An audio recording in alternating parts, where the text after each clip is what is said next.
هيندموا عليك بعد ما يتأكدوا إنهم خسروك بجد، بعد ما يدوروا وسط الوشوش على ناس شبهك ويكتشفوا إن الوجود ما اتوجدش فيه ولا نسخة واحدة تشبهك. بيرجعوا بعد ما تكون خلاص اتأقلمت وعشت وتعودت الحياة بدونهم وعرفت قيمة نفسك في غيابهم. بيندموا بعد ما بيلاقوا نفسهم في حتة ناقصة من روحهم، لا عارفين يكملوها ولا قادرين يلاقوها بعدك. بعدك هيندموا، وده الشيء المؤكد اللي لازم بجد تعرفه. هيعرفوا إن اللي كان في إيدهم نعمة ومنحة من ربنا كانت كتير عليهم وأكبر من إنهم يستوعبوها.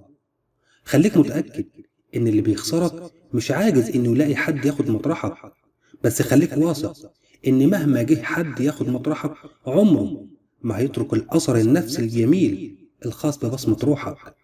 الروح اللي الحاجة الوحيدة اللي بصمتها ملهاش شبيه ولا بديل. وبعد ظهور البديل بعدك بوشه الحقيقي، وقتها بس هيعترفوا قدام نفسهم مش قدام العالم إن خسارتك ما يعوضهاش ملكوت من الأرواح ولا النفوس. خليك فاكر إنك غالي وغالي جدا، وأكبر من استيعاب نفوس رخيصة ما قدرتش نعمة وجودك. دمتم غاليين.